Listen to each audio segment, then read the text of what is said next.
Ang kwentong inyong mapakikinggan ay naglalaman ng mga salita at eksena na hindi dapat marinig ng mga batang tagapakinig.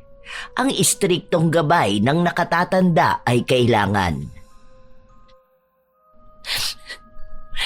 Paano ko naman sasabihin na ni-rape ako ng isang babae? Ha? Paano ko ipapaliwanag ang kahihiyan na yun? Ate, please, hayaan mo na lang na mamatay na ako. Ayoko na. Hindi ko na alam paano ko pa ulit tatanggapin ang sarili ko. Paano ko haharapin ang ganyang klaseng kasalanan? Ha? Nakakahiya ako.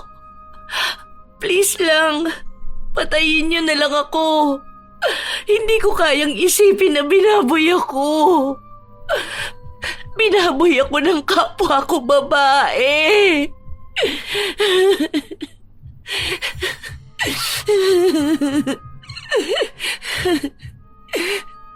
Bakit ka magpapakamatay?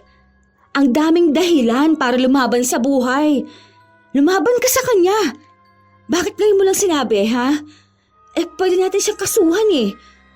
Huwag kang sumuko. Kasama mo ako sa lahat ng laban mo.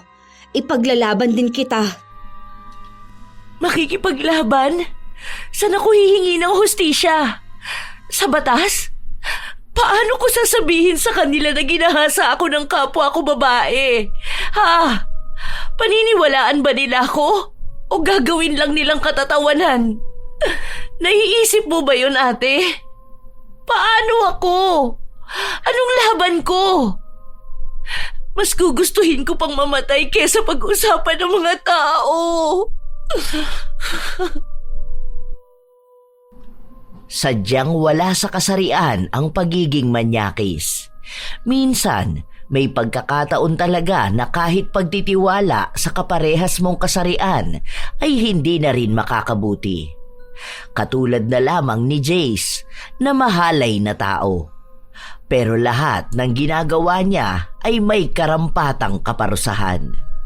Sa ganti ng kadiliman at ng hustisya ng batas, magagawa pa nga kaya niyang makatakas o magiging bilanggulang siya ng kanyang sariling kasalanan. Kams, ano na? Ikaw ang nag-alarm tapos ako ang nagising. Hindi mo ba naririnig yan? Ay, hala, sorry ate. Akala ko sa panaginip ko yung tumutunog eh. Sorry talaga. Wala ka pa naman pasok ngayon. Pasalamat ka, aalis din ako ngayon at konti na lang din tutunog ang alarm ko. Puyat ka yata. Anong oras ka nakauwi? Hindi na kita napansin kagabi eh. Sobrang sama ng pakiramdam ko. Tingnan mo, hindi na ako nakapagpalit ng damit. Hanggang sa pagtulog, naka-uniform pa rin ako. Kaya siguro napapaniginipan ko yung trabaho ko eh. Mga pasado 12:00 na rin siguro, te. Lumabas kasi kami. Birthday kasi nung katrabaho namin tapos isinama nila ako. Uuwi na nga dapat ako kaso nahihiya naman akong hindi sumama sa kanila. Kabago-bago ko lang. Pwede naman din niyang sumama sa kanila. Kapag mga ganyan-ganyan, lalo na kung makakatulong yon para magkaroon ka ng kaibigan. Pero kung hindi mo gusto, huwag ka magpunta. Nagkaroon na nga ako ng mga kaibigan. Ang babait nila. Hindi mo sure kapag ganyan, lalo na bago ka pa lang. Maraming mabait sa umpisa at lalabas lang ang ugali kapag nagtagal na. Basta, palagi mong tatandaan na dapat ingatan mo ang sarili mo. Isa sa dapat mong iiwasan sa trabaho ay yung mga landian. Maraming malalandi sa office. Nako, maraming kabit.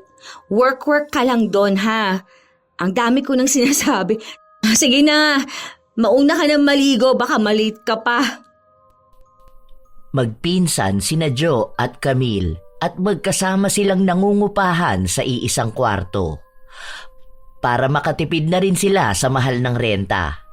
Magkaiba sila ng trabaho at pinapasukang kumpanya. Dahil halos 3 taon na sa trabaho si Jo, habang kasisimula pa lang naman ni Camille. Nang makapasok na ang dalaga sa trabaho, hindi pa siya masyadong nakakapag-ayos dahil sa pagmamadali niya. Maganda naman si Camille kahit na hindi talaga siya palaayos sa sarili.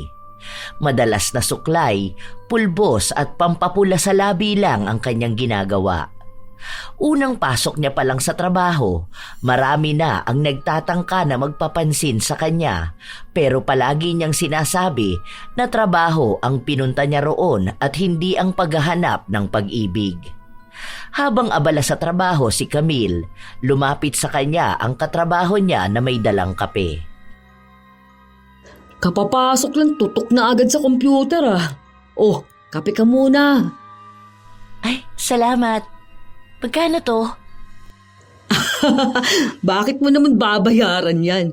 Binigay ko nga yan sa'yo eh. Ay, talaga ba? Bakit? Hindi ko naman birthday ngayon ah. Alam mo, hindi ko akalain na komedyante ka. Hindi naman ako nagjo-joke. Hindi, bakit mo ako bibigyan ng kape? Hindi naman din ako nanghihingi. Ganyan yung mga tipo ko, yung mga malastrong independent. Ayaw magpalibre. Basta libre ko sa'yo yan ha. Huwag ka na magtanong kung magkano yan. Huwag ka na rin mahiya sa akin. Ang kulit mo nga kagabi. Natutuwa ako sa'yo dahil G ka rin sumama sa amin. Nakakahiya naman kasi halos lahat na kayo nag-aya sa akin. Pero hindi talaga ako mahilig sa party. Saan ka pala nakatira? Gusto mo bang sumabay ka na lang sa akin? Baka doon din ang daan ko para hindi ka na mahirapan sa commute. Ah, hindi na. Nagbubook ako ng joyride. Mura lang din naman eh. Hindi kasi ako marunong sa public transpo. Takot ako. Mahal pa rin kung sakali na mag-book ka. Sumabay ka na lang sa akin. Yaan mo bukas. Magdadala ako ng extra helmet. Wait lang ha. Tanong ko tropa ko kung may extra siya, hiramin ko muna. Hindi na. Huwag ka na mag-abala. Okay lang ako. Kaya ko naman makauwi sa bahay. Hindi siya pinakinggan ni Jace. Naglakad ito papunta sa mga kaibigan niya at nagtanong-tanong kung sino ba sa kanila ang may dalang helmet. Nang matapos sa trabaho, hindi na makatanggi pa si Camille, lalo pat inaabot na sa kanya ni Jace ang helmet. Suit ko na sa'yo, gusto mo? Hindi na. Huwag na. Kaya ko na to. May extra helmet pa ako sa bahay Yun na lang ang dadaling ko para may magamit ka. Huwag ka sanang magagalit ha. Pero pwede ba na ito na lang ang huli? Hindi kasi ako sanay na may naghahatid sa akin sa bahay. Nakakahiya rin kasi. Naaabala rin kita. Alam ko na lahat tayo pagod sa kanya-kanya nating trabaho, kaya gusto nating makauwi ka agad. Tapos maaagaw ko pa ang oras mo dahil sa paghatid mo sa akin. Huwag ka na mahiya. Ako naman na nag-offer Isa lang ibig sabihin kapag ganon. Ako mismo ang may gustong gawin to. Tara na, para makauwi ka na rin at makapagpahinga. Pinilit na lang ng dalaga na hayaan si Jace na ihatid siya sa kanilang bahay. Pero napapansin niya na kada hihinto ang motor, humahawak si Jace sa kanyang binti. Hindi lang basta paghawak dahil may ibang hagod ang mga palad niya na para bang may pinapahiwatig ito sa kanya. Ang ginagawa na lamang ng dalaga, inaalis niya ang kamay sa pagkukunwari na aayos siya ng upo. Lumalayo rin siya kay Jace para hindi masyadong magdikit ang kanilang katawan. Nang makarating sila sa inuupahang bahay ng magpinsan, nais din ni Jace na sumama sa loob. Bawal kasi ang bisita rito. Tapos ayaw na ayaw ni Ate Jo na may ibang tao sa kwarto namin. May kasama ka pala sa loob. Akala ko ikaw lang mag-isa Sige pala, alis na ako Kita na lang ulit tayo bukas sa office. Ingat ka sa biyahe ha. Ay, huwag ka na pala magdala ng extra helmet bukas. Ayoko na kasing sumabay. Ang akala ng dalaga, pakikinggan ang sasabihin niya. Pero sa halip na ganon ang gawin ni Jace, mas lalo pa siyang kinulit. Minsan, inuunahan niya itong lumabas para hindi siya masabayan. Pero bago pa ang uwian, nilalakasan na ni Jace ang boses niya para iparinig sa lahat na sabay silang uuwi. Kaya kapag may nakakakita sa kanya sa labas, ipapaalala kay Camille na sabay sila ni Jace uuwi. Isang araw, habang abala sa trabaho ang dalaga, lumapit na naman sa kanya si Jace. May dala itong pagkain. Ano to? Tinitinda mo? Parang namang nakakababa ng tingin sa sarili ang sinasabi mo. Mababa na pala ang tingin kapag nagbebenta ng pagkain sa office? Nagtatanong ako kasi may order akong pagkain kay Rose. Ibibigay ko yan sa'yo. Para naman may kutkutin ka dyan habang nagtatrabaho ka. Pansin ko kasi busy ka palagi eh. Parang hindi ka na tumatayo dyan sa kinauupuan mo. Ang dami ko kasi talagang ginagawa sa ngayon eh. Wag na to, sobrang dami ng binibigay mo sa akin. Saka, pwede ba na wag mo na akong bigyan ng kung ano-ano? Hindi ko naman din kasi kailangan yun. Hindi ka ba masaya sa efforts ko? Hindi mo ba gusto? Kulang pa ba? Hindi ako sanay na may nagbibigay ng pagkain sa akin. Sariling pera mo to, kaya please lang wag mo igastos kung kani-kanino. Hindi ko naman ginagastos ako kung kani-kanino eh. Nakita mo ba ako na nagbigay ng pagkain sa iba? Sa'yo ko nga lang to ginagawa eh. Then, wag mo na sanang gawin. Nagpapasalamat ako na iniisip mo akong bigyan, pero ayoko talagang tanggapin. Sorry. Kahit ayaw ng dalaga, pinilit pa rin ni Jace na ibigay sa kanya ang pagkain. Inilapag lamang ito sa kanyang lamesa at kahit na anong gawin niyang pagsauli ay ayaw talagang tanggapin. Dahil ayaw ng dalaga na kainin ito, ipinamigay na lang niya sa iba nilang katrabaho. Kahit na nakokonsensya siya sa ginagawa niya, sinadya niya talaga na ipakita kay Jace na ibinibigay niya ito sa iba. Kahit na hindi pa direktang sabihin ni Jace, alam na ni Camille ang intensyon nito sa kanya. At para matigil na ang ginagawang yun, nais niyang iparamdam na hindi talaga siya interesado. Nang makauwi sa bahay ang dalaga, naabutan niya ang kanyang pinsan na kalalabas lang sa banyo. Oh, ang aga mo yatang umuwi ngayon, ate. Half day lang ako. Ang sakit ng ngipin ko kanina. Kumain ka na ba? Tara, bili tayong barbecue. Hindi ako kakain ngayong gabi, ate. Pero sige, samahan kita. Lapag ko lang tong bag ko. Paglabas nila ng bahay, nagulat ang dalaga nang makita niya si Jace na nakatambay lang sa hindi kalayuan. Nakasakay ito sa kanyang motor habang ang tingin niya ay diretso sa bahay na inuupahan ni Camille. Nakaramdam ng pagkailang ang dalaga.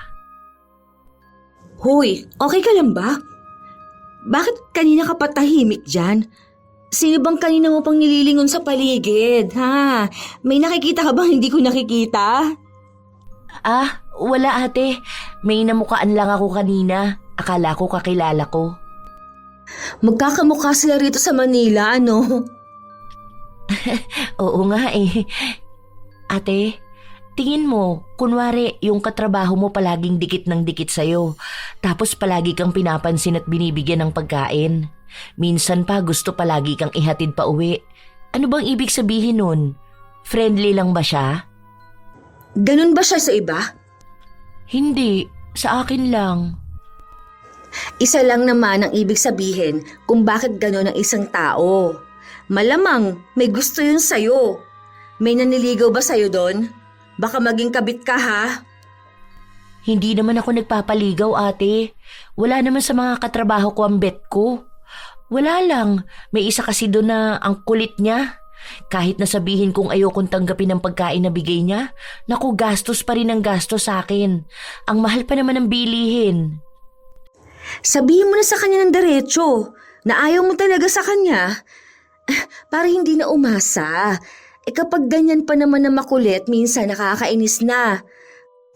Kapag hindi mo pa naman bet yung naniligaw sa'yo, kahit anong gawin niya, ayaw mo talaga. Di ba?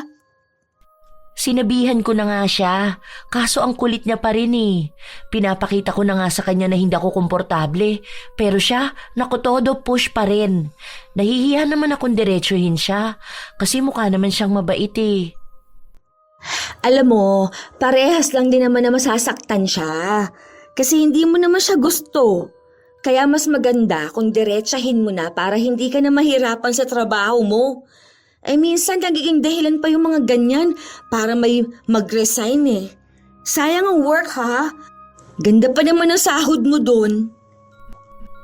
Nag-iisip ng paraan si Camille kung paano nga ba niya kakausapin si Jace. Hanggang sasabay silang kumain at magkatabi sila. Ang iba nilang mga katrabaho ay nagsisimula na ring tuksuhin silang dalawa. Kaya alam niya na kahit sa ibang tao, kapansin-pansin talaga ang ginagawa ni Jace. Jace, pwede ba tayong mag-usap after work? Date tayo. Gusto mo? Hindi, may sasabihin lang sana ako sa'yo. Kahit dyan na lang tayo sa labas ng office mag-usap. Bakit hindi mo pa sabihin sa akin ngayon? Mamaya na lang. Matapos ang trabaho, nagmamadali si Jace na lumabas dahil iba ang inaasahan niya sa sasabihin sa kanya ng dalaga. Nakita ni Camille na malawak ang ngiti nito habang may hawak na 2 helmet. Tara na, kain na muna tayo sa labas. Hindi na. Sa bahay na ako kakain. Saglit lang naman din itong sasabihin ko sa'yo habang hinihintay ko yung nabook kong joyride. Gusto ko lang sabihin sa'yo, kung may gusto ka man sa akin, please lang, huwag mo nang ituloy. Hindi ko gustong makipagrelasyon sa kapwa ko babae. Lumaki ako sa conservative family kaya naiilang ako sa ginagawa mo sa akin. Sana maintindihan mo na straight ako. Huwag ka sanang masaktan dito sa mga sinasabi ko sa'yo ngayon dahil gusto kong makakilos ng maayos. Hindi mo man sinasabi na gusto mo ko, ramdam ko naman sa mga ginagawa mo. Ayokong sayangin ang oras mo sa akin. Marami pa naman diyang ibang babae. Bakit hindi mo ako bigyan ng chance? May gusto naman talaga ako sa'yo eh. Sinabi ko na sa'yo ang dahilan kung bakit. Hindi ako nakakaramdam ng romantic feelings para sa kapwa ko babae. Hindi naman totoo na may straight na tao. Ang pagmamahal, nararamdaman naman niya ng kahit na sino. Wala yan sa edad. Siguro kayo nararamdaman niyo yun sa kapwa niyo babae. Pero iba talaga ako, Jace. Hindi ko masisikmura na makipagrelasyon sa babae. Ni hindi ko nakikita ang sarili ko na papatol sa kapwa ko. Hindi ko naman kayo pinipigilan. Pero piliin mo yung babae na para talaga sa'yo. Kasi hindi mo naman ako mapipilit na gustuhin ka kung hindi naman talaga ako pumapatol sa babae. Mas higit naman ako magmahal kaysa sa lalaki, no? Kaya kong ibigay ang lahat. Pagmamahal lang naman ang gusto ko eh. Ang pagtanggap, pwede mo namang subukan. Kung hindi talaga kaya, okay lang. Pero hanggat hindi mo pa naman nasusubukan, huwag mo naman akong tuldukan kaagad. Hayaan mo na lang ako na ligawan ka para makita mo na seryoso talaga akong gusto kita. Sorry ha, ayoko talaga. Kung magiging magkaibigan lang tayo, okay lang sa akin. Pero kung makikipagrelasyon ako, ayoko. Lalaki talaga ang gusto ko. Yung pwede akong pakasalan at pwede kaming makabuo ng pamilya. Humanap ka na lang ng ibang babae ha. Mabait ka naman. May magkakagusto rin sa'yo. Sorry talaga. Oh, bakit? Pwede naman tayo magpakasal, di ba? Bakit yung iba nagpakasal naman tapos IVF kung gusto magkaroon ng anak? Nasa pagmamahala naman yan. Sorry talaga, ayoko.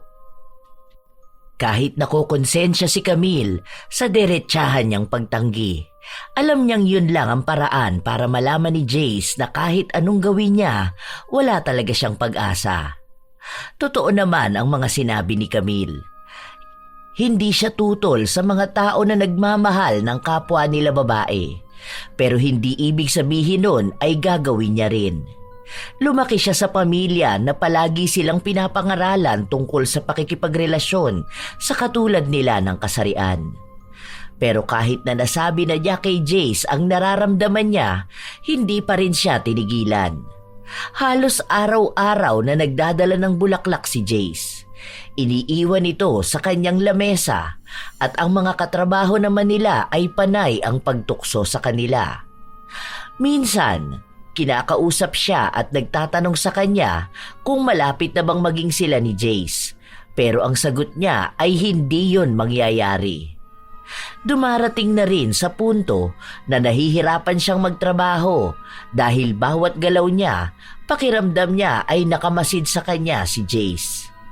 Nang sumapit ang 2 araw na wala silang pasok sa trabaho, nanatili lang ang dalaga sa loob ng kanilang inuupahang bahay. Ayaw niyang lumabas dahil panay ang tawag sa kanya ni Jace na hinihintay siya sa labas ng gate at inaaya siyang lumabas. Pasok na ako ha. Sure ka ba na hindi ka lalabas? 2 days kang nakakulong dito sa kwarto oh. Sayang naman, kung ako yan, kung saan-saan na siguro ako nakarating. Try mo puntang Binondo. Hindi na ate, okay naman ako rito. Tinatamad din naman akong lumabas eh.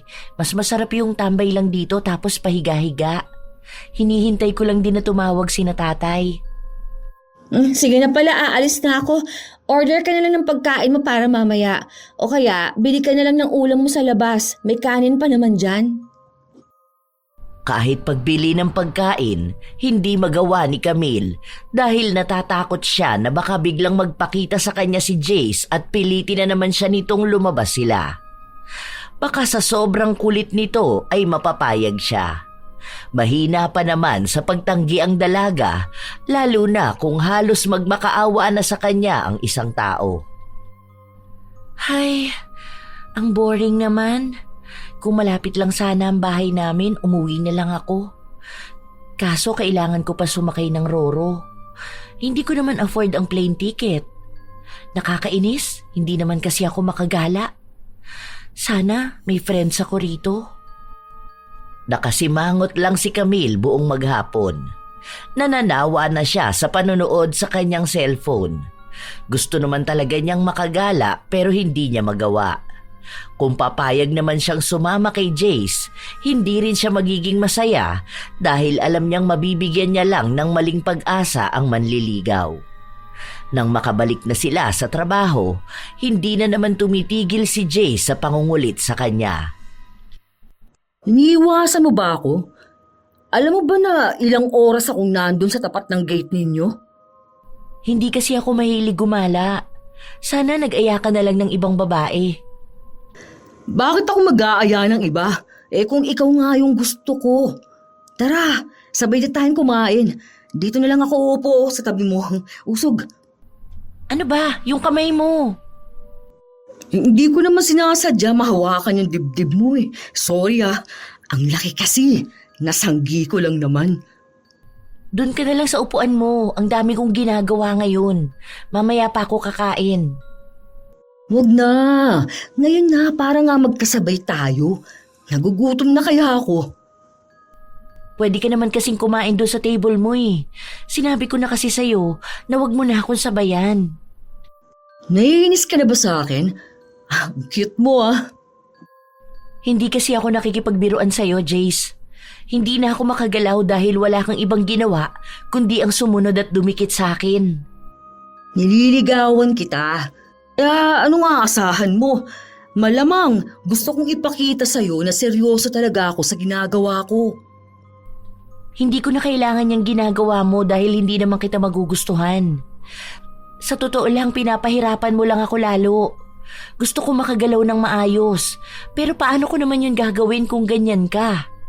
Huwag mo na akong ligawan, utang na loob naman. Ano ba kasing problema? Kaya ayaw mo sa akin ha? Dahil ba hindi ako lalaki? Ganyan naman kayong mga babae. Ibang tingin ninyo sa mga katulad ko. Tao naman ako Marunong naman ako magmahal. Alam ko sa sarili ko na mas kaya ko magmahal ng totoo. Kaso, hindi nyo tanggap ang mga tulad namin. Hindi ko sinabi na hindi ka namin tanggap. Ang sinasabi ko, hindi ako ang para sa'yo. Sa pagpupumilit mo, ginugulo mo lang ang lahat. Ginugulo mo ang buhay ko. Hindi naman ako against sa anumang kasarian mo o sino man ang ginugusto mo. Pero hayaan mo naman sana ako maging malaya kumilos. Mula sa trabaho hanggang sa labas nakasunod ka sa akin. Tao rin ako. Gusto ko ring makagalaw ng maayos. Oh, hindi naman kita ginugulo, di ba? Hindi pa ba panggugulo tong ginagawa mo? Tapos minsan, kahit na hindi naman tayo sobrang close, kung saan-saan ka humahawak sa katawan ko. Nung nasa elevator tayo, hinimas mo ang puwet ko, tapos tatawa ka lang at sasabihin mong antambok. Tingin mo ba maganda yun? Nakakatuwa ba yun, ha? Na-appreciate ko lang naman dahil totoo naman na ang ganda ng hulma ng katawan mo eh. Parehas naman tayong babae ah. Parehas tayong babae, pero iba ka sa normal na babae. Yun sana ang maintindihan mo. Please naman, ako na ang nagmamakaawa sa'yo na tigilan mo na ako. Humanap ka ng ibang babae na papatol sa'yo. Minsan ay gusto na lang ni Camille humanap ng lalaki na pwedeng magpanggap na kanyang nobyo para lang maipakita kay Jace na may ibang tao nang nagmamay-ari ng kanyang puso. Pero kapag naman ginawa niya yon, para bang bumababa naman ang tingin niya sa kanyang sarili.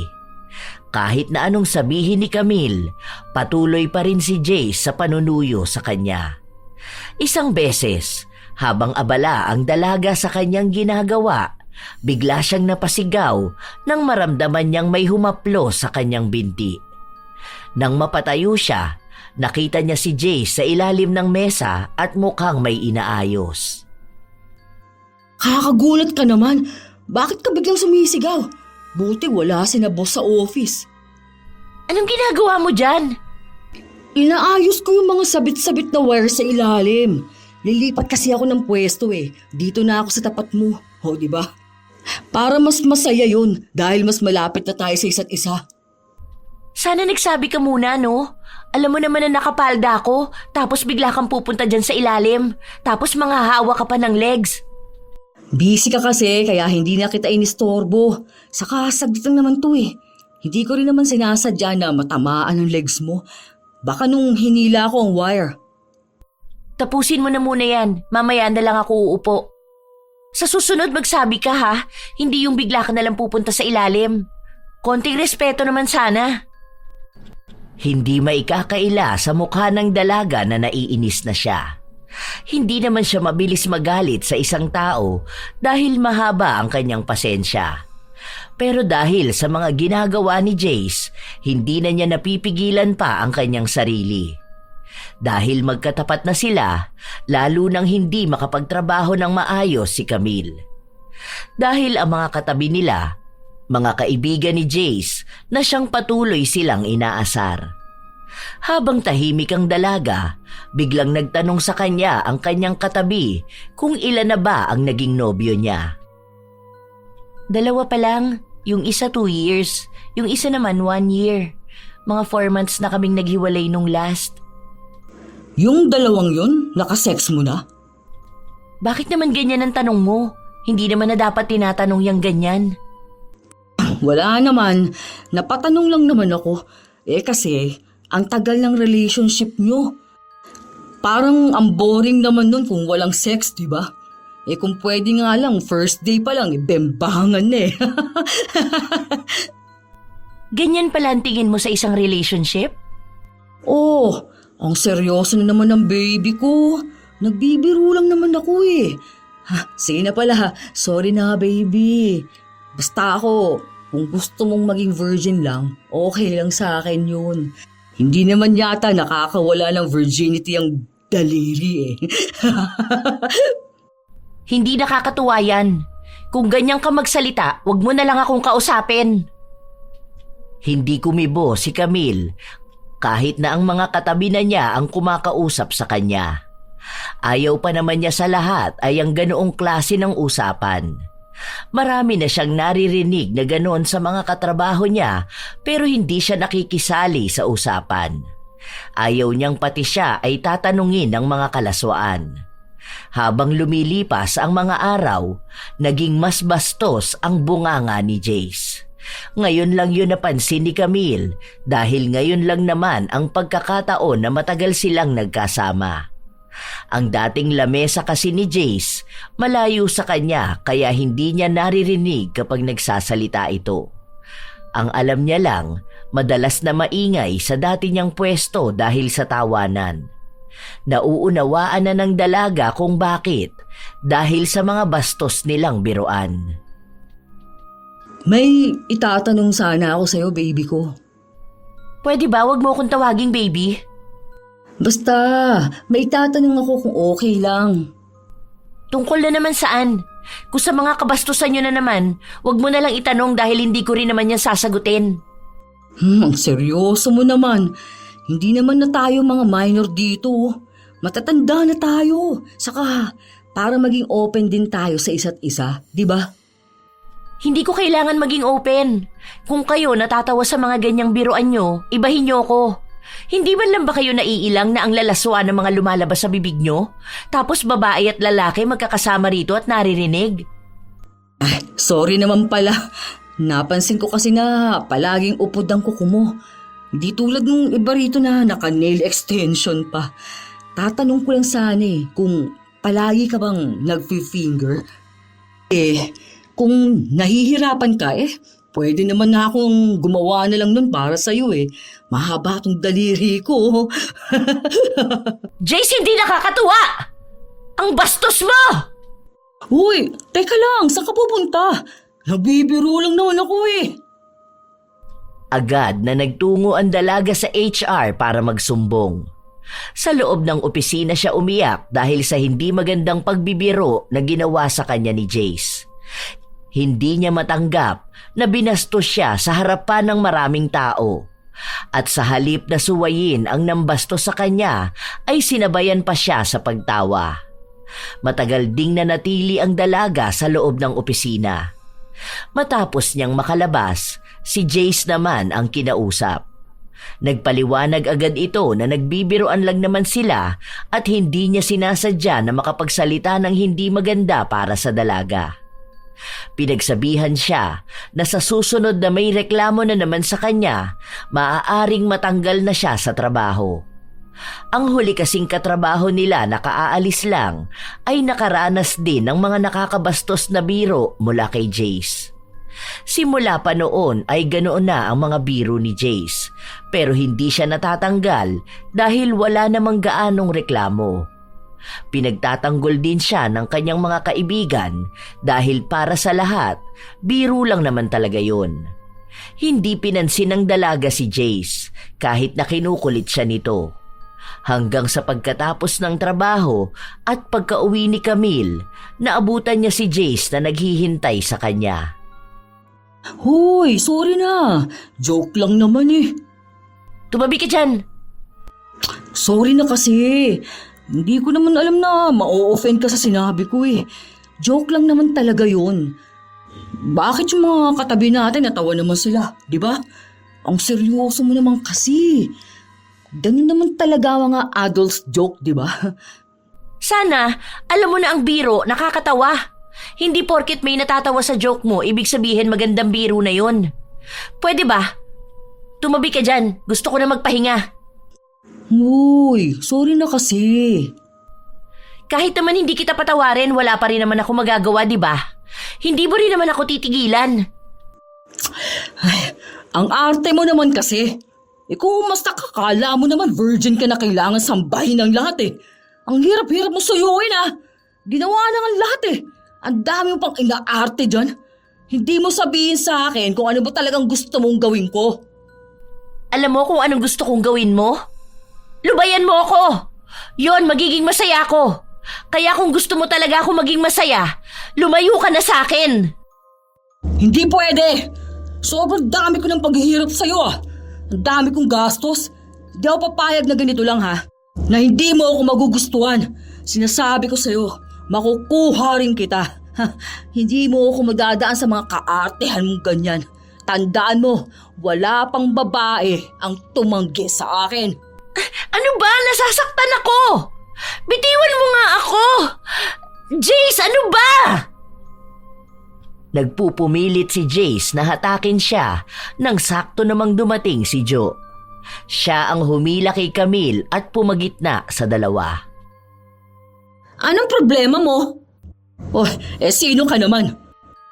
Sa susunod, nahahawakan mo ng ganun ang pinsan ko, hindi ka makakalabas ng kanto namin nang hindi ka iika-ikang naglalakad. Umalis ka na rito bago pa kita banatan. Masama lang ang tingin ni Jace sa dalawa bago siya umalis. Ang magpinsan naman ay agad na pumasok sa loob. Ramdam ang takot kay Camille, lalo na sa kanyang pananahimik. Sino ba yun? Kilala mo ba siya? Siya yung tinutukoy ko sa'yo na katrabaho kong kinukulit ako at nililigawan ako. Shibuli ang manliligaw mo? Akala ko pa naman lalaki. Hindi ko lang masabi, pero ang kulit niya talaga. Ganyan na talaga siya sa'yo noon pa? Mas malala lang siya ngayon dahil talagang sapilitan na. Noong mga nakaraan, ang kulit niya lang, panay-aya siya sa akin. Pero ngayon kakaiba na. Natatakot na nga ako sa kanya kasi kahit saan ako magpunta nandoon siya. Kahit lumabas lang ako ng bahay, nakaabang siya sa akin. Harassment na yung ginagawa niya sa'yo, ano? Nasabi mo na ba yan sa HR niyo? Oo ate, at kinausap naman siya. Kaya nga siya nagagalit sa akin ngayon dahil puro daw ako kaartehan. Ano naman kasing magagawa ko kung hindi naman talaga ako pumapatol sa kapwa ko babae, di ba? Mag-resign ka na lang kaya? Hindi pwede ate. Alam mo naman na kailangan ng pera sa bahay. Wala rin akong ipon ngayon. Hindi ko pa nga nababayaran ng utang ko sa'yo para dito sa upa sa bahay. Kung aalis agad ako nang wala pa akong papasukang trabaho, mahihirapan naman ako. Mahihirapan sa bahay. Hayaan mo, kapag minahanap akong trabaho, ipapasok kita. Magtatanong ako sa mga kaibigan ko. Basta mag-iingat ka sa shibuli na yon, ha? Mukhang nakakatakot at obsessed sa'yo Salamat ate. Gusto ko na nga talagang umalis sa trabaho kung may pagpipilian lang ako.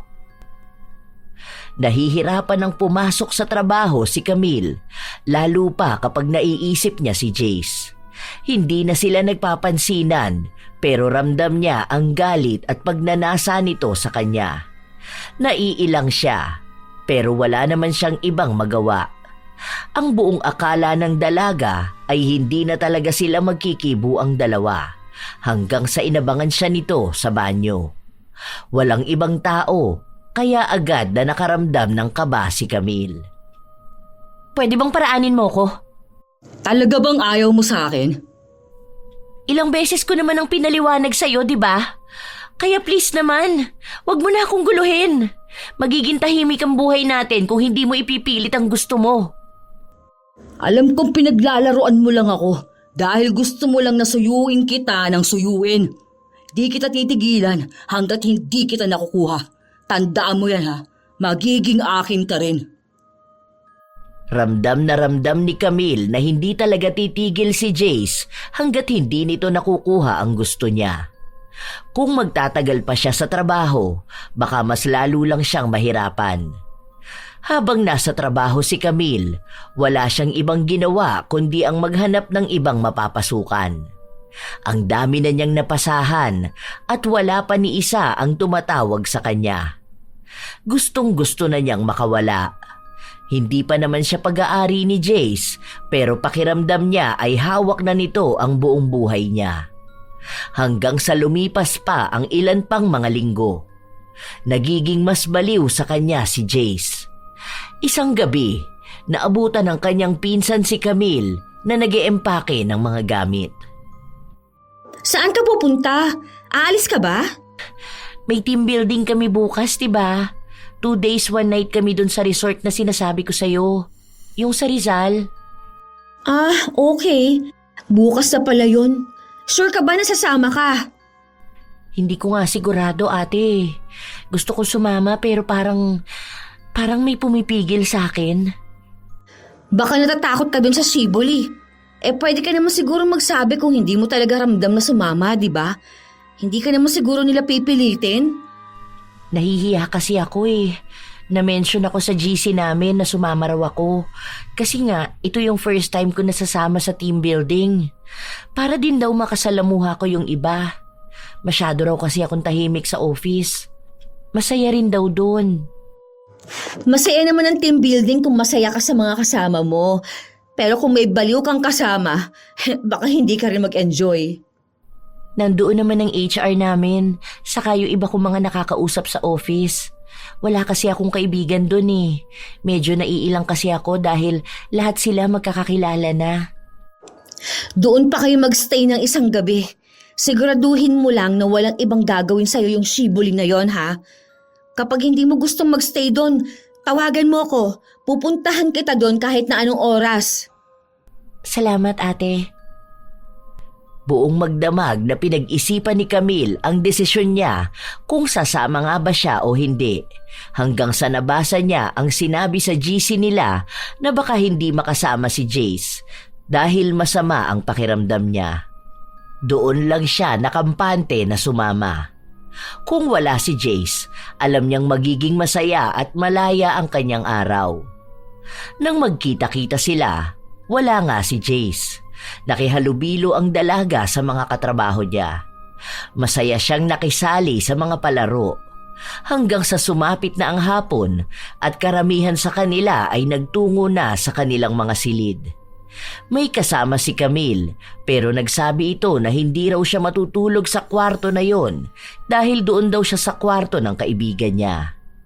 Dahil dalawa lang sila, maiiwan mag-isa si Camille.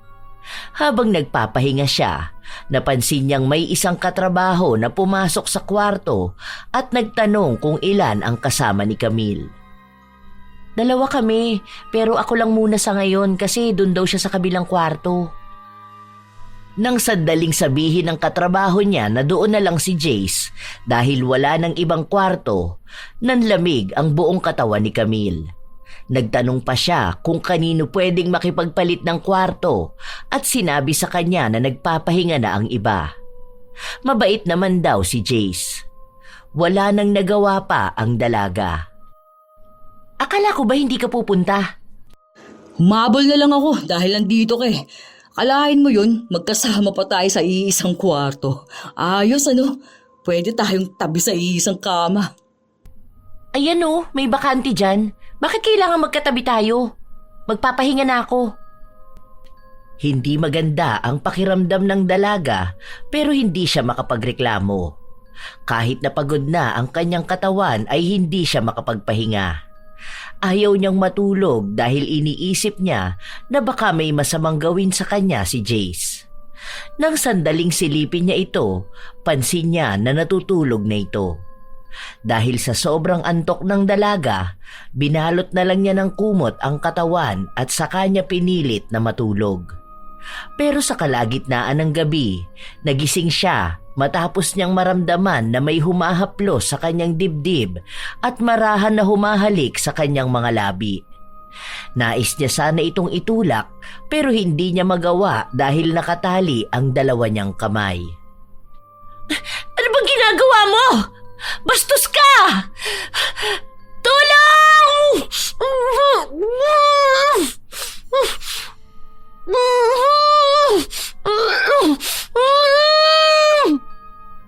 Shh! Huwag ka maingay. Natutulog na sila oh.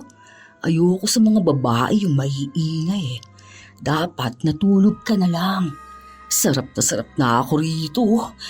Huwag ka naman pumiglas.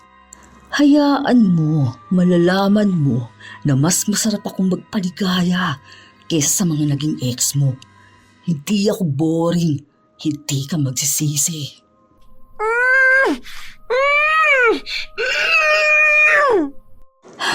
Sinabi ko na sa'yo manahimik ka, di ba? Ang kulit mo ah! Malakas na suntok sa sikmura ang inabot ni Camille. Malaking tao si Jace, kaya nang maibuhos ang puwersa nito sa kanya, agad na nawalan siya ng lakas. Napanganga ang dalaga dahil sa sobrang sakit at walang boses na lumalabas mula sa kanya. Binusalan ni Jace ang bibig niya para hindi siya makagawa ng kahit na anong ingay. Para wala ring ibang makapansin sa nangyayari sa loob, nagpatugtog si Jace. Nang sa ganon, ang ingay ng kanta ang maririnig at hindi ang kababuyan na ginagawa niya sa dalaga.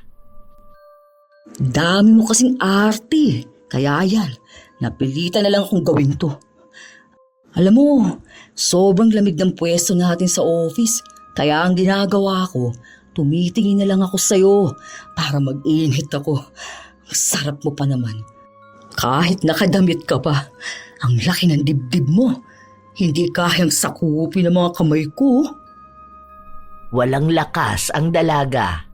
Hindi siya makapagsalita, kaya tanging iyak na lang ang kanyang panlaban. Nagbabaka sakali siya na maaawa sa kanya si Jace, pero wala itong naging epekto. Iba pa rin ang tama at pagkahayok sa kanya ni Jace. Tingnan mo, kapag natapos tayo rito, panigurado ako na ikaw naman ang mangungulit sa akin. Walang babae na hindi na baliw sa akin dahil sa galing ko. Relax ka lang, baby girl. Akong bahala sa'yo. Nawalan na ng pag-asa si Camille na may makakatulong pa sa kanya para mapigilan si Jace sa masama nitong binabalak. Nagsimula na si Jace babuhin ang katawan ng dalaga. Pinaglaruan niya ito na para bang pag-aari niya na talaga si Camille. Walang awa. At sa bawat pagdampi ng mga kamay niya sa iba't ibang parte ng katawan ni Camille, siya namang pandidiri ng dalaga sa kanyang sariling katawan. Wala siyang magawa dahil kahit na umiyak siya, hindi na rin siya maisasalba ng kanyang mga luha. May mga laruang sexual. Kung ano-ano na lang ang ginawa sa kanya na tanging si Jace lang ang nasisiyahan. Matagal din ang inabot ng pambababoy sa kanya. Nang matapos si Jace, sakalang niya tinanggal ang pagkakatali kay Camille. Ano, okay ba? Bagong bili ko lang tong mga to eh. Ikaw pa lang ang una kong pinagdamitan ito. Masarap ba? Hayop ka! Walang iya ka! Binaboy mo ko!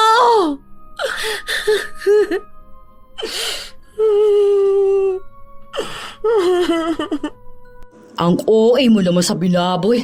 Pinasaya lang kita. Para namang hindi mo nagustuhan. Grabe nga kung manginig ka kanina eh. Halatang dinala talaga kita sa langit. Alam mo, okay lang sa akin kung araw-araw natin gagawin yung ganito eh. Wala kang kasing sama.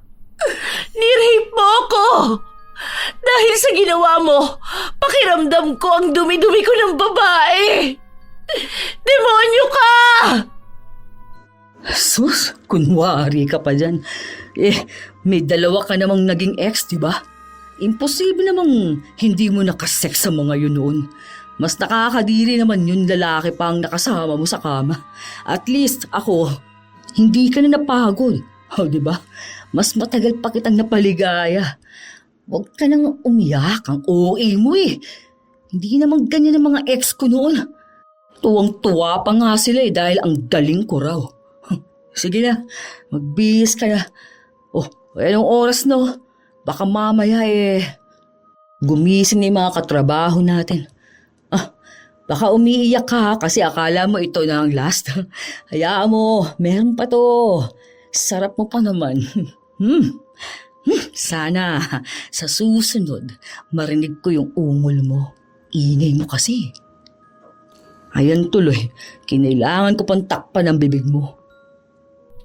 Nanginginig ang laman ng dalaga sa galit. Nais niyang magwala pero hindi niya magawa dahil wala siyang lakas. Hanggang sa matapos ang araw nila, hindi kumikibo si Camille.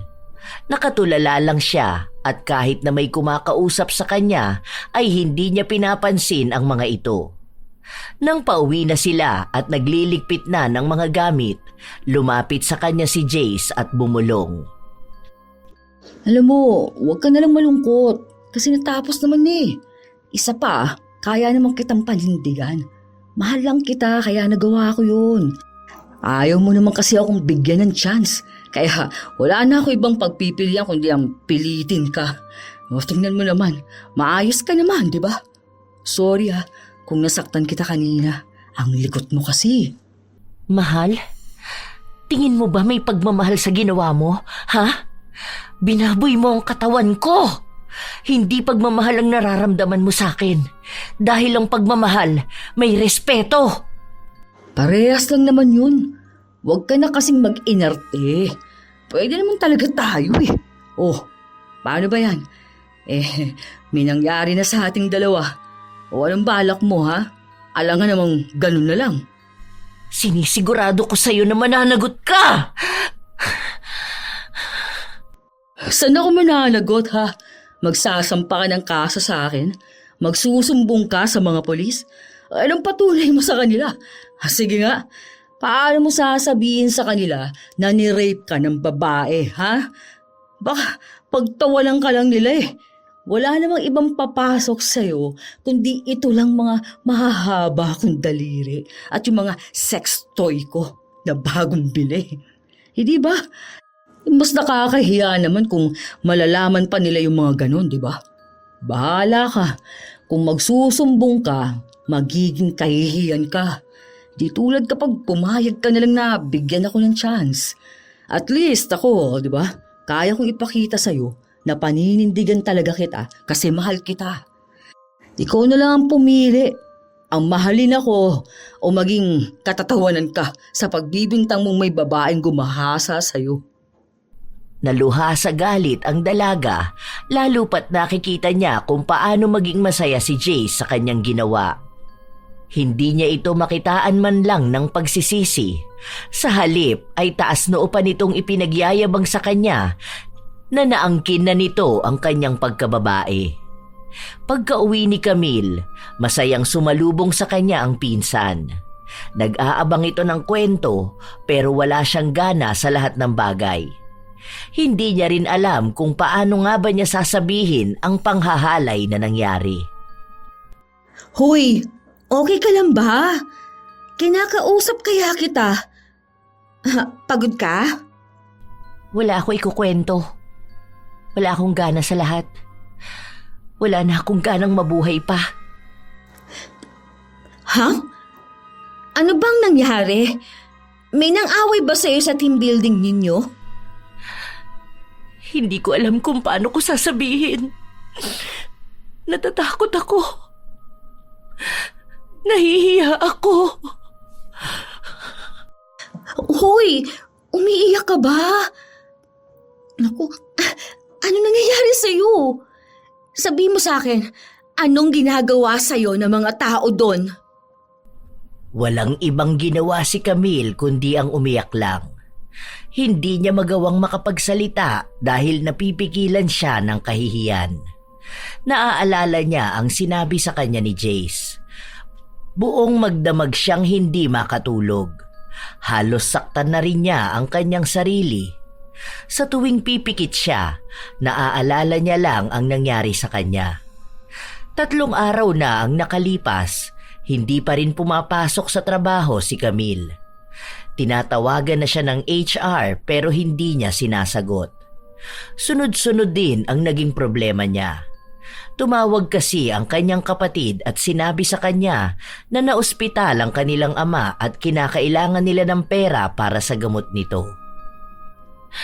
Bakit ba ang malas ng buhay ko? Ano bang kasalanan ko para maranasan ang mga ito? Bakit?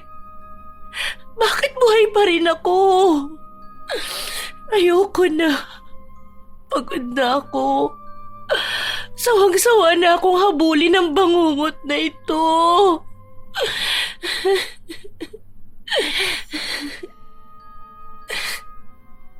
Pinaghahampas ni Camille ang kanyang sarili. Inuuntog niya rin ang ulo sa pader dahil kahit siya lang naman ang mag-isa sa bahay, para bang naroon din si Jace. Nakamasid sa kanya at handang gumawa ng masama. Naririnig niya rin ang pagtawa nito. Ang mga salitang binitiwan nito habang hinahalay siya ng gabing yun.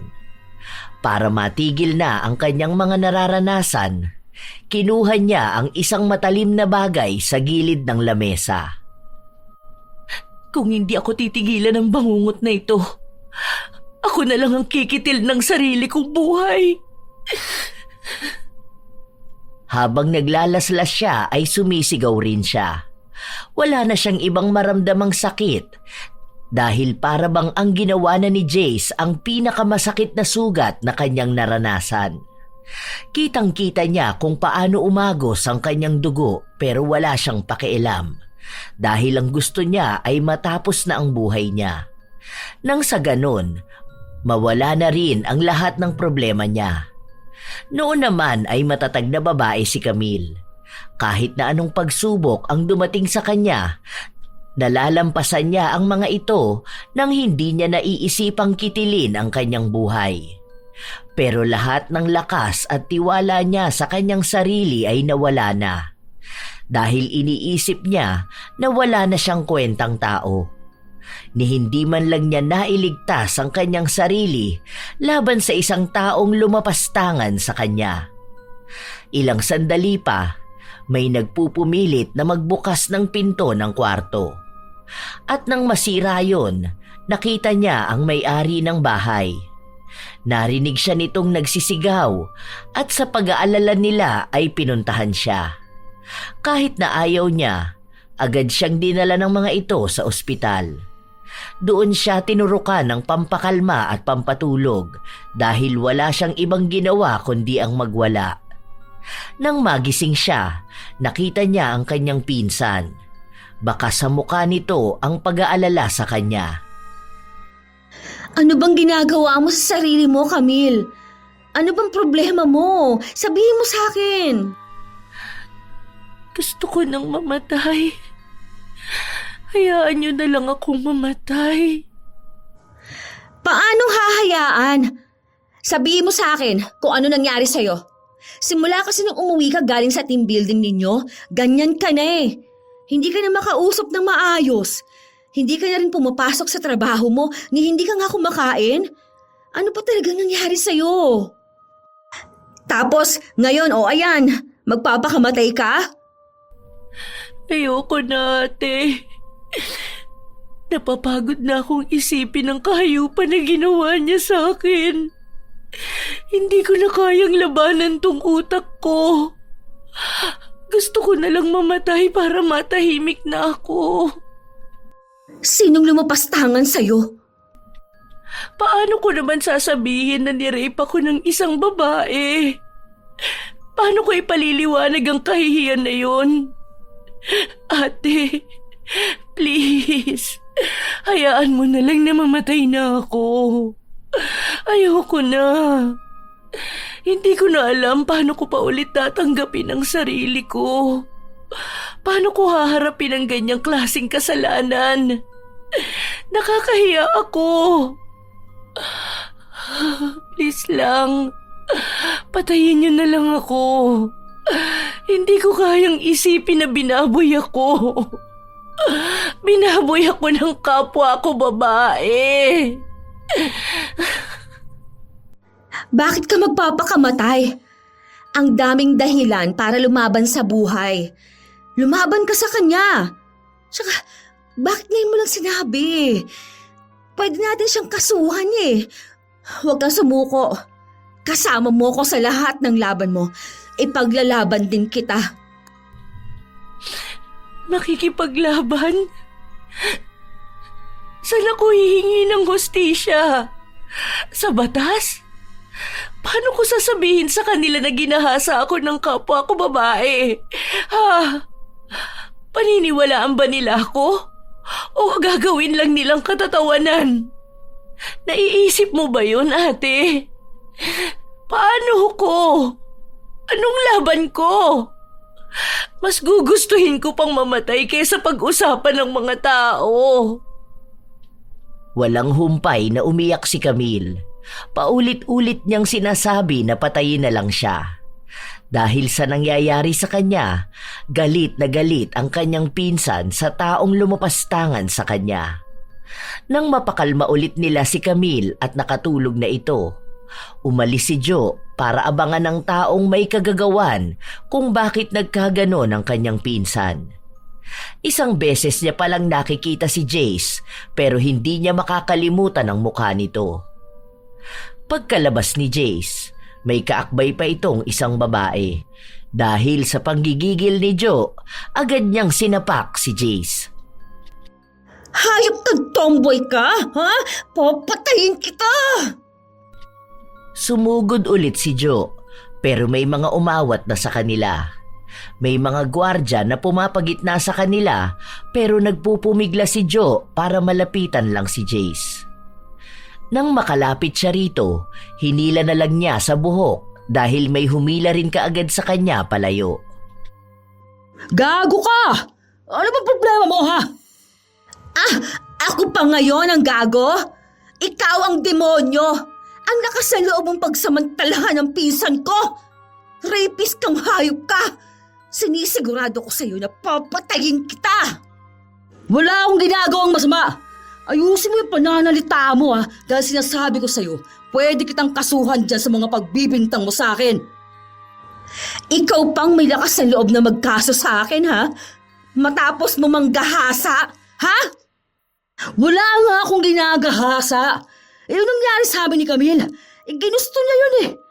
Alam naman ng lahat na malandi ang pinsan mo. Kung sino-sino na nga lang kumakama sa kanya rito sa office eh. Kung kani-kanino siya bumubuka ka. Kaya, wag mo akong pagbibintangan, ha? Siya ang may gusto nun. Akong inaya niya. Ay, kusa siyang naghubad sa harapan ko. Di ko naman siya gagalawin eh kung hindi niya ako pinilit. Isa pa, ha? Kung ni-rape ko siya, bakit hindi siya nagsumbong, ha? Bakit ngayon pa? Dahil ba may kailangan siya sa akin? Kailangan niya ng pera? Sana sinabi niya kaagad. Hindi yung ako ang pahihiyain mo rito. Oh, eto, ibigay mo tong 1,000 sa kanya. Yan lang naman ang halaga niya eh. Malaki pa yan. Para sa pakawalang babae. Hindi bayaran ng pinsan ko! Sinasabi ko sa iyo, ha? Pagbabayaran mo to, masusunog sa impyerno yung kaluluwa mo! Pareho lang kayo ng pinsan mong tanga. Kailan pa nagkaroon ng kaso na babae ang nang-rape sa kapwa niya babae, ha? Kung sana lalaki ako na pwede ko siyang mabuntis. Daliri lang naman ang ginamit ko sa kanya eh, oh. Kaya kahit na saan kami umabot, walang makikitang ebidensya. Kaya hindi rape ang ginawa ko sa kanya. Wala akong pakialam sa mga baluktot mong katwiran. Ako na ang maghihigante para sa pinsan ko. Kahit na anong pagbabanta pa ang sabihin ni Joe, hindi pa rin nakakaramdam ng takot si Jace. Kahit na malaki ang pagkakamaling nagawa niya, malakas pa rin ang loob niyang laitin at magsabi ng masasamang bagay tungkol kay Camille. Isa sa hindi matatanggap ni Joe ay ang pagtawanan ng pinsan niya sa kabila ng bigat na pinagdaraanan nito. Sa galit ni Joe, agad siyang naghanap ng mangkukulam na gagalaw kay Jace. Hindi niya ipapaalam sa kanyang pinsan ang ginawa niya, pero sisiguraduhin niyang malalaman ni Camille ang higit na pagdurusang daranasin ni Jace. Dahil natanggal na sa trabaho si Camille, si Joe ang pumalit sa kanya sa trabaho. Sinadya niyang gawin yon para mabantayan niya ang mangyayari kay Jace. Pinauwi na rin muna ni Joe ang kanyang pinsan para kahit na paano ay makasama nito ang kanyang pamilya. Yon ang tingin niyang paraan para maging maayos ang kalagayan ni Camille. Oh, ayos ah. Ikaw naman ngayon na maghahasik ng kasamaan sa opisina namin. Baka mamaya akusahan mo na naman ako na ni-rape kita. Sorry ka, hindi ikaw ang tipo ko. Nasaan ang pinsan mo malandi, ha?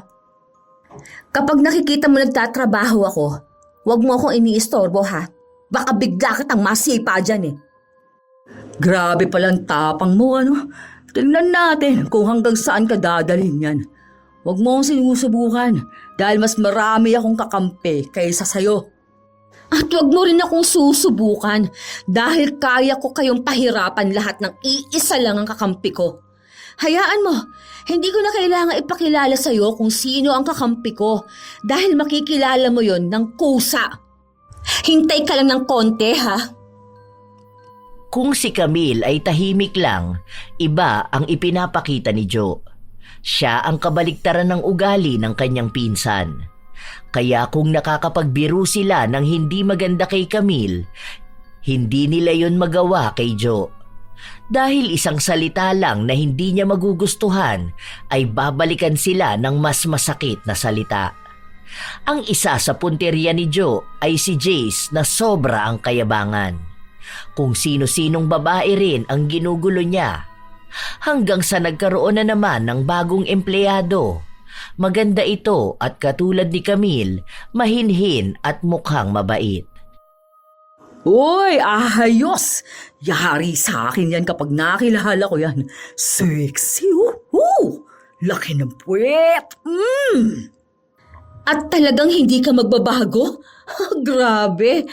Akala mo may tumitigas dyan sa pantalon mo kung mangmanyak ka ng babae?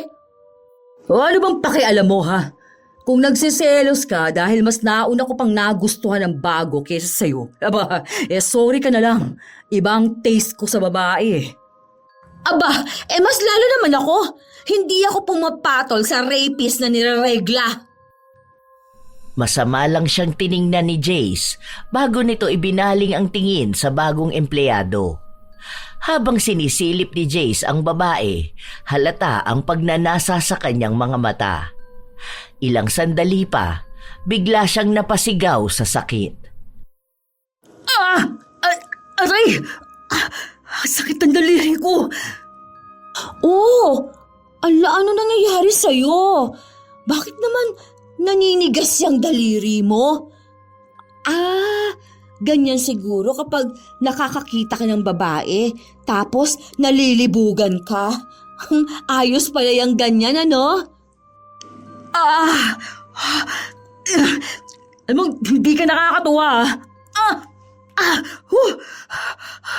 Nakikita mo lang nasasaktan yung tao eh. Hindi ko makagalaw mong daliri ko. Ang sakit! Ari! Sus! Kunwari kapag nasasaktan eh. Gusto mo lang siguro mangmolesta ng ibang babae kaya ganyan. Tutal, matigas naman na yan. Pasok mo na lang sa sarili mo nang matigil ang kamanyakan mong hayop ka. Malayimik ka na nga. Shit! Sakit talaga. Napaupo sa sahig si Jace habang nakatingin siya sa mga daliri niya sa kamay na hindi niya kontrolado ang paninigas at ang hindi mawaring sakit.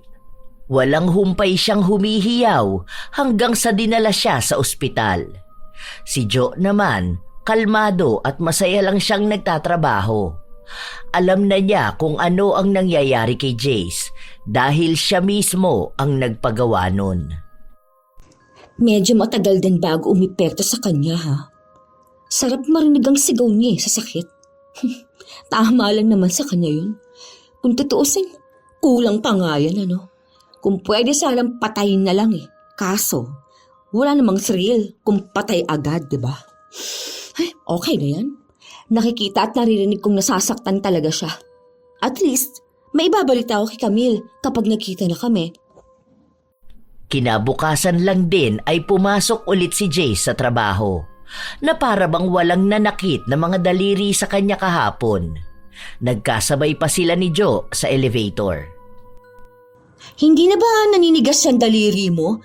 Kasi itong kamao ko, naninigas sa pagmumukha mo. Alam mo, ang aga-aga pa. Huwag mong sinisira ang araw ko. Hindi lang araw mong sisirain ko, pati buhay mo.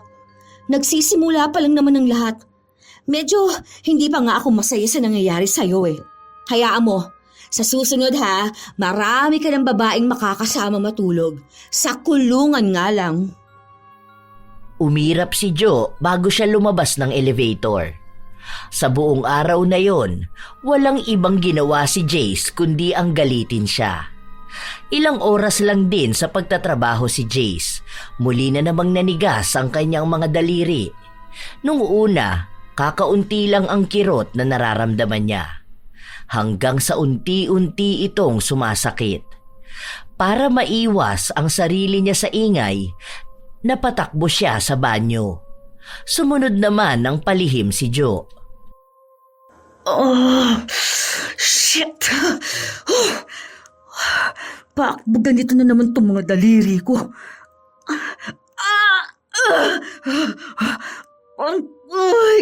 Parang humihiwala yung laman ko sa buto. Ayoko na!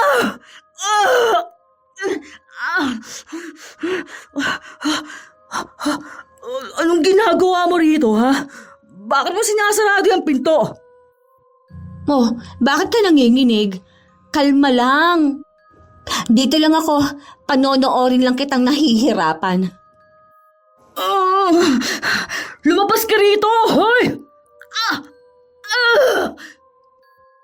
Alam mo, yung sakit na yan, wala pa yan sa sakit na pinaramdam mo sa pinsan ko.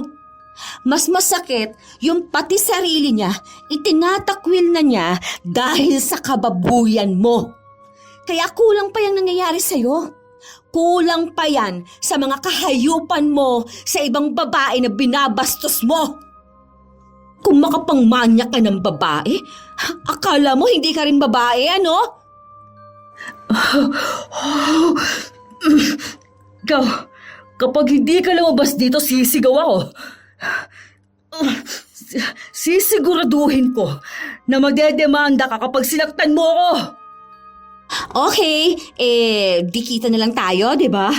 Kasi yung sa akin, mahahalungkat ang lahat ng kagaguhan mo simula pa noon.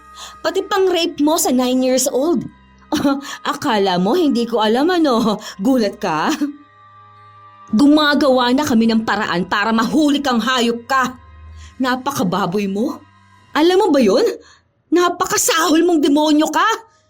Sa sobrang kamanyakan mo, pinagdurusahan mo na yung mga daliri mong kung kani-kanino mo pinasok ng sapilitan.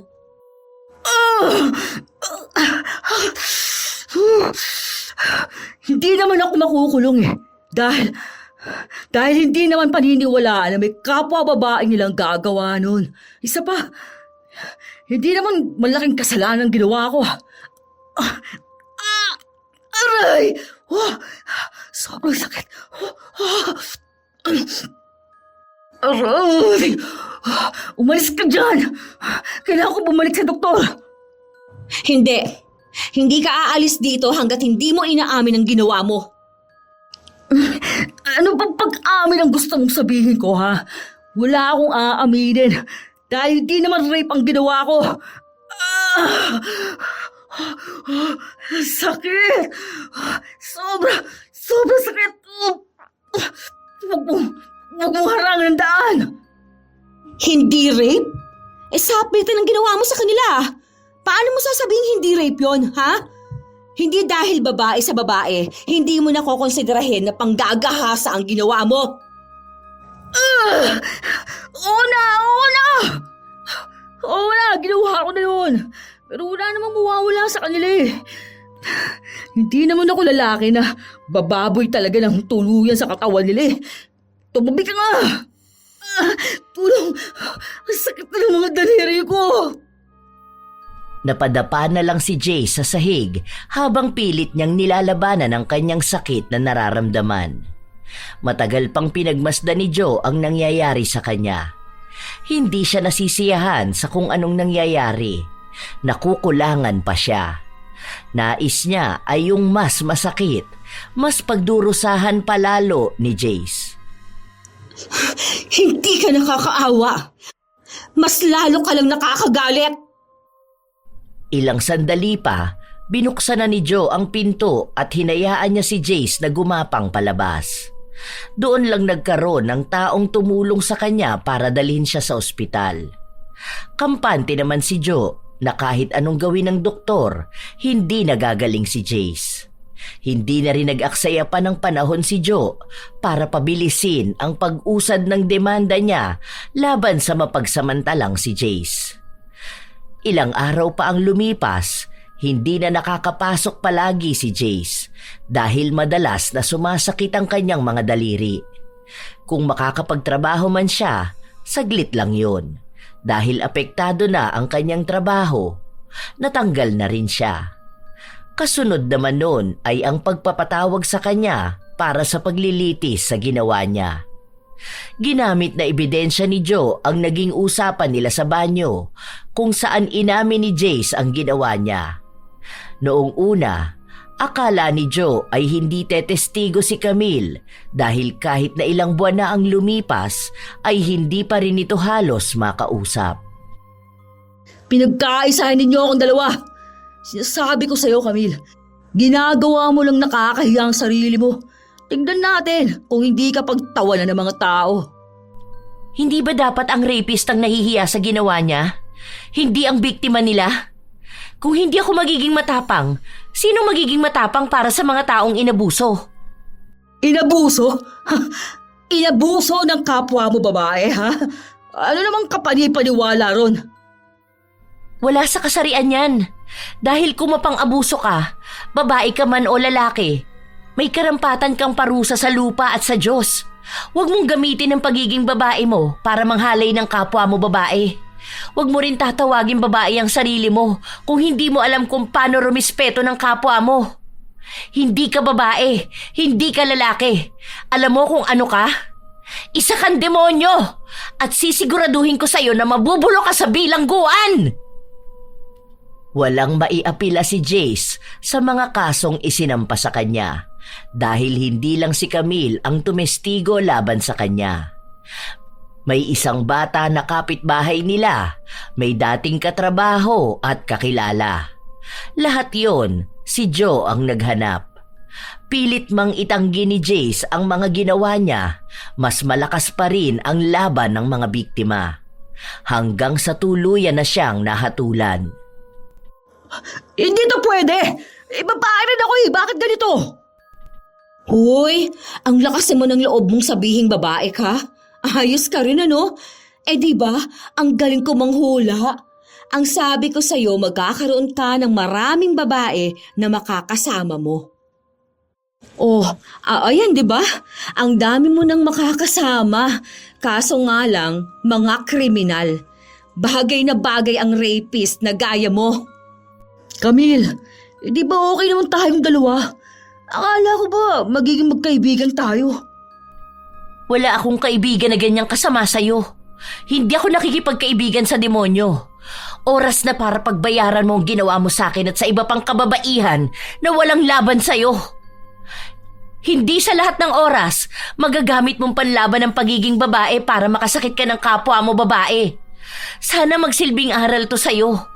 Magsisi ka para malaman mo kung ano ba talaga ang pagkakamali na nagawa mo. Nagmakaawa pa si Jace kay Camille pero wala na siyang nagawa pa. Habang dinadala naman siya sa kulungan, doon muling umatake ang sakit ng kanyang daliri. Naninigas yun at halos lamunin na ang lakas niya sa sobrang sakit. Nagsisigaw siya at nagwawala sa loob ng selda pero ang mga kasama niya ang nagpatahimik sa kanya. Habang palabas ang magpinsan, naluluha si Camille dahil naiisip niya ang nangyari sa kanya na naranasan din ng ibang kababaihan sa kamay ni Jace. May ibang napagsamantalahan ng kaparehas nilang kasarian na natatakot ding lumaban. Dahil bukod sa kahihiyan na naiisip nila ay ang katotohanan na mahirap paniwalaan na ang gagahasa ay ang katulad din ng kanilang kasarian. Pero sadyang ang pang-aabuso ay wala sa kasarian. Kahit sino ay maaaring makaranas nito sa kapwa niya babae o lalaki. Ilang araw pa ang lumipas, naging maayos na rin si Camille. Lumalaban na siya sa masalimuot niyang nakaraan. Nagbabayad na ng kasalanan ang taong umabuso sa kanya at nais niya ring magkaroon na siya ng bagong simula. Sa tulong ng kanyang pinsan, unti-unting nakaya ni Camille ang pagharap sa kanyang panibagong buhay. Nahihirapan siya noong una, lalo na kapag nakakakita siya ng mga babae na katulad ni Jace. Nakakaramdam siya ng takot. Congrats! May work ka na ulit dito sa Manila. Medyo kinakabahan nga ako ate, sa totoo lang. Parang kapag nakakakita ako ng maraming tao o kaya nakakasalamuha ako ng mga, alam mo na, ganun kay Jace, feeling ko may gagawin silang masama sa akin. May ganyan talagang pagkakataon dahil may trauma ka. Pero tandaan mo na hindi naman lahat ng shibuli katulad ni Jace na manyakis at rapist, no? Siguro nadamay lang ang iba sa masamang tingin mo sa mga gaya nila. Pero may iba naman na mabait at may respeto. Pero kaya yan. Kaya mo yan, ha? Para sa bagong simula. Salamat sa ginawa mo ate. Sa totoo lang, kung hindi mo ko tinulungan, kung hindi mo kami inilaban, baka hanggang ngayon takot pa rin ang namumutawi sa amin. Lalo pa kung may iba pang mabibiktima si Jace, diba? Oo talaga, no? Ang yabang niya rin. Proud pa siyang rapist siya, ha, dahil lang sa paniniwala niyang imposibleng may makasuhan na babaeng nanggahasa ng kapwa niya babae. Naaawa rin talaga ako yun sa bata na kapitbahay nila eh. Hindi lang isang beses niya ginawa. Grabe. Tapos, tinatakot niya rin yung bata. Buti na lang nagsumbong sa nanay. Tapos ayun, tinakot din ni Jace kasi nga mahirap lang yung mga yun eh. Nangangalakal ng basura. Ay, ito na naman ang galit ko kapag naaalala ko yung hinayupak na yun. Sige na, good luck sa new work mo ha. Aalis din ako. Kita na lang tayo mamaya ha. Masaya na si Joe sa nakikita niyang pagbabago ng kanyang pinsan. Hindi na rin nila nakita pa si Jace pero may balita pa rin nakukuha si Joe. Ang alam niya lang, mukha ng kawawa si Jace sa loob ng kulungan. Hindi na rin daw ito masyadong makakilos dahil hindi na gumaling ang pananakit ng kanyang daliri. Sa mga balita na ganon, masaya na si Joe dahil kahit hindi na nila narinig ang paghingi ng tawad ni Jace, alam niyang mahaba-habang pagdurusa ang aabuti nito. Habang buhay niyang bitbit ang kulam na ipinataw sa kanya ni Joe. Sapat na yon para sa kalapastanganan na ginawa niya sa ibang tao. Parusa niya sa lupa bago siya parusahan sa impyerno. Sa paglipas ng panahon, sumali sa isang organisasyon si Camille at naging boses ng mga kababaihang naabuso. Lagi nating tatandaan na anuman ang pinagdadaanan nating sakit sa nakaraang nangyari sa atin, palagi nating isipin na isang parte lang ng buhay natin ang naging madilim. Alam ko, naiintindihan ko na mahirap talagang tanggapin ang lapastanganin ng katawang iniingatan natin. Kailangan nating lumaban at magpakatatag para sa paghilom ng sugat na inihatid nila sa atin. Hindi tayo nag-iisa sa ganitong laban. May kakampi tayo. Nasa tabi natin ang Diyos at may patnubay tayo ng batas. Makakamtan din natin ang hustisya laban sa mga mapang-abuso. Ang paglilitis ng kasalanan ay walang pinipiling kasarian. Mapababae man o lalaki, ang kasalanang ginawa nila ay pagbabayaran nila. Tandaan nating hindi kahinaan ang maging biktima at ang tunay na lakas ay ang pagtindig para sa sarili at ang pagkakaroon ng tinig na hindi kailanman kayang patahimikin. Tayo ang lakas ng sarili natin. Tayo ang tinig ng mga kababaihang sabay-sabay na sumisigaw laban sa lahat ng mapang-abusong mga tao. Taas noong tumitindig si Camille para sa mga kapwa niya babaeng nagkaroon din ng masalimuot na nakaraan. Isa na rin si Camille sa mga tumutulong sa mga kababaihan na natatakot ilahad ang nangyari sa kanila. Na mas pinangungunahan ng hiya dahil ayaw na mapag-usapan ang sensitibong bagay tungkol sa sexual na karahasan. Si Camille at ibang mga kababaihan ang naging tinig at boses ng mga hindi makapagsalitang kababaihan. Marami na silang natulungan, marami na ring nabigyan ng hustisya. May mga nailigtas mula sa mga taong paulit-ulit na ginagawang biktima ang kanilang kapwa. Mapabata man o matanda, Sapagkat walang pinipiling edad, kasarian o pagkakataon ang mga taong halang ang bituka na yurakan ng dangal at moralidad ng iba. Sadya talagang may mga taong ginagamit ang kanilang lakas para mang-abuso at sila pa ang nagiging mas matapang at tama, habang ginagawang kahiya-hiya ang tunay na biktima. Pero hindi ibig sabihin ay makakatakas na sila sa batas. Sa batas man sa lupa o sa batas ng kalangitan. Dahil kahit patingnan nilang tama ang ginawa nila, kailanman hindi mabubura na tunay itong kamalian at kasalanan. At dito nagsisimula ang tunay na laban. Ang tapang ay hindi nasusukat sa lakas ng kamay, kundi sa lakas ng loob na ipaglaban ng karapatan. Ang boses ng biktima ay hindi katahimikan ng kahinaan, kundi sigaw ng katotohanan. Ang katarungan ay hindi natutulog. Darating ito sa oras at araw na itinakda. Kaya sa mga taong nakaranas ng pang-aabuso at karahasan, huwag kayong matakot lumaban. Huwag manahimik dahil may mga tao pa rin kayong magiging kakampi. Ang hustisya ay hindi natitinag sa takot. Ito'y laging nakapanig sa katotohanan ng taong matapang na lumalaban para sa kanyang sariling karapatan. Alam natin na bibihira ang mga taong lumalantad na naghahasa sila dahil sa maling tingin ng lipunan. Ngunit hindi ba't ang karahasang dinanas nila ay hindi kailanman nila ginusto? Wala ito sa pananamit, sa anyo o sa kilos ng isang tao, sapagkat ang pang-aabuso ay hindi nakaugat sa biktima kundi sa isip at kaluluwa ng mapang-abuso. Katulad ng nangyari kay Camille na inabuso ng kapwa niya babae. Isang kwento na mahirap paniwalaan ng nakakarami at para sa iba'y tila mababaw lamang. Ngunit ang sugat ng katawan at damdamin ay hindi kailanman mababaw at ang sakit na yon ay tunay. Naway wala ng ibang tao ang makaranas ng pang-aabuso sapagkat ang dignidad at dangal ay hindi dapat yurakan ni numan. Mga apo, ano ang inyong opinyon sa ating kwento ngayon? May kilala ba kayong tao na dumaan sa kaparehong pagsubok gaya ng mga tauhan sa ating kwento? Ibahagi nyo naman at nais ko itong mabasa. Shout out sa ilan sa mga masusugid na tagapakinig ng mga istorya ni Lola Telang.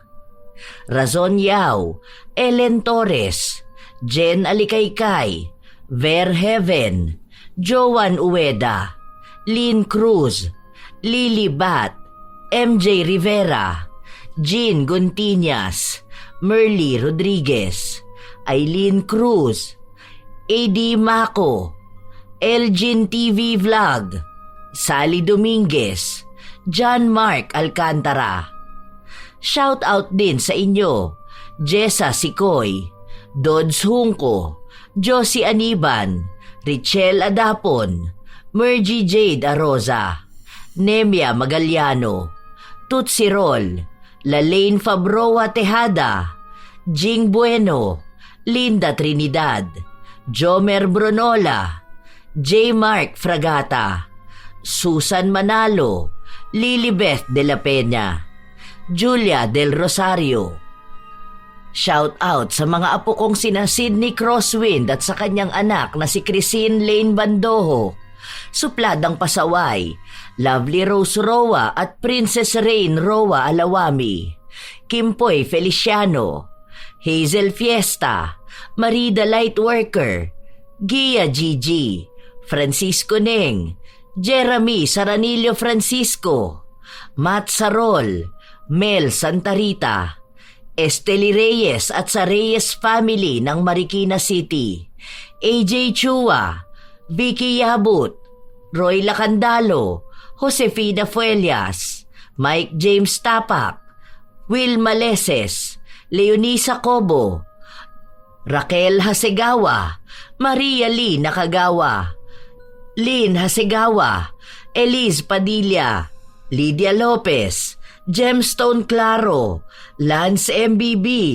Rosalina Bugayong, Ami Yong, Ami Bag, Angelina Ignacio, Roslyn Mangilin, Ray Galedo at sa Galedo family ng Kabuyaw, Laguna. Happy birthday kay Jenny Suzuki at advance happy birthday kay Lurian Vitalicio.